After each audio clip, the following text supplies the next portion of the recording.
مجھے مطلب مجبور کیا گیا کہ آپ، اور کہا گیا کہ بھئی آپ کو جو چاہیے آپ کو ملے گا.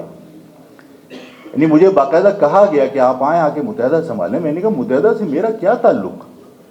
اور میں تو ظاہر ہے کہ الطاف صاحب سے بھی میں نے اختلاف کیا تھا تو اسی بنیاد پر، اصولی بنیاد پر کہ تم اپنی شناخت سے دستبردار ہو رہے ہو تو کل اپنے حق کی بات کیسے کرو گے؟ اور تم اپنے ساتھیوں کو، اپنی قوم کے لوگوں کو کمزور کر رہے ہو مصلحت کا نوالا کھلا کر. ہم کیوں مصلحت کا شکار ہو؟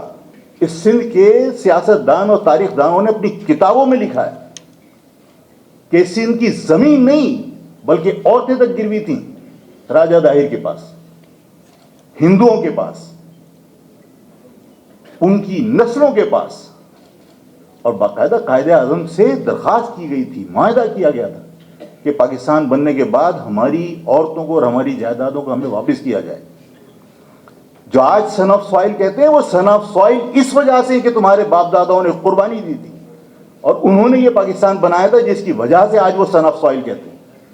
تو جن کی وجہ سے تم سن آف سوائل بنے ہو وہ دوسرے درجے کا شہری کیسے ہو سکتا ہے؟ وہ پہلے پاکستانی ہے، تم سے پہلے پاکستانی تھا. ہم اپنے آپ کو احساس کمتری میں کیوں مبتلا کریں؟ میں اس امید کے ساتھ اور اس آپ لوگوں سے وعدہ لے کر کے میرے اکیلے کے کام سے اس قوم کے سارے مسئلے حل نہیں ہوں گے. ہم سب کو مل کر کام کرنا پڑے گا. اور میں آپ کو یقین دلاتا ہوں کہ میں نے پہلے بھی کہا تھا، میں آج آپ کے اور شور نہیں کرنا، تالی نہیں بجانا. میں نے پہلے بھی کہا تھا، میں آج پھر کہہ رہا ہوں، اذان ہو رہی ہے، میں سیاسی آدمی نہیں تھا، نہ میں سیاسی آدمی ہوں. یہ میری قوم کی محبت تھی جس کی وجہ سے میں اس آگ میں کودا تھا. اور میں آج بھی کہہ رہا ہوں کہ میرا لیڈرشپ سے کوئی شوق نہیں ہے، میرا کوئی پھڈا نہیں ہے. میں نے پہلے بھی کہا تھا کہ الطاف حسین اداروں کے ساتھ معاملات ان کے خراب ہیں، ٹھیک کر لیں. الطاف حسین مہاجر پالیٹکس پر جس پہ میرا اختلاف تھا واپس آ جائیں. میں ہر جگہ پر، اور یہ سارے کے سارے جتنے کمزور لوگ جا کے درباری بنے ہوئے ہیں، یہ سینہ ٹھوک کے اپنے آپ کو مہاجر کہہ کے بولے آج سے لگامیں ہماری کسی کے ہاتھ میں نہیں ہونی چاہیے، ہم مہاجر پالیٹکس کریں گے. مجھے خدا کی قسم کسی سے کوئی لگاؤ نہیں کہ کوئی مجھ سے کہے کہ آفاق بھائی آپ بن جائیں، آفاق بھائی. میں باقی لوگوں کی طرح کارکن بن کے کام کروں گا لیکن مہاجر نام پر سب اگر ایک ہو جائیں. اور میں کہا تھا نہیں کرنا.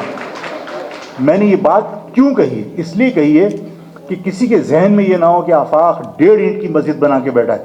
میں آپ لوگوں سے اگر یہ پوچھوں کہ اگر آفاق اس مہاجر لفظ کو زندہ نہیں رکھتا تو سب نے دفن تو کر دیا تھا.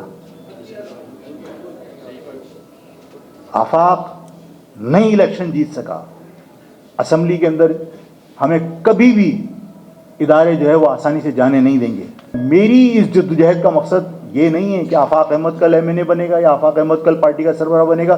مجھے تو آپ کو بھی پتا ہے کہ میرے پاس ادارے کے لوگ بھی آئے، میرے پاس آپ کو پتا ہے کہ کامران ٹیسوری صاحب بھی آئے، آپ کو پتا ہے کہ خالد مقبول بھی آئے، اور سب کا اصرار یہی تھا آفاق بھائی آپ آگے سنبھالو. میں نے کہا میرا کیا تعلق؟ اور آپ کو پتا ہے کامران ٹیسوری نے جب کہا تھا کہ مطلب پتہ نہیں ہے راستے کا اور ہم کہاں جا رہے ہیں، بھائی میں نے کہا پھر راستے کا پتہ نہیں ہوتا تو اپنی جوانی پوری اس پہ قربان کرتے کیا؟ راستے کا پتہ تھا تبھی تو جوانی قربان کی. تو یہی تھا نا کامران نے آگے کہا تھا. تو بھائی بات یہ ہے کہ سب نے کوشش کی لیکن سب کو یہ پتا ہے کہ یہ اپنے اصول سے ہٹے گا نہیں، جس کی وجہ سے اب ظاہر ہے کہ سرکاری مہاجر نام پر سیاست کرنے کی کوشش کی. لیکن یہ سب سرکاری چیزیں 2 منٹ میں ختم ہو جاتی ہیں. ختم ہو گئی، 1 دن کا کھیل تھا، ختم ہو گیا. یہ مہاجر نظریہ ان لوگوں کے دلوں میں ہوتا ہے جو اپنی قوم سے محبت کرتے ہیں، جو قربانی دینا جانتے ہیں.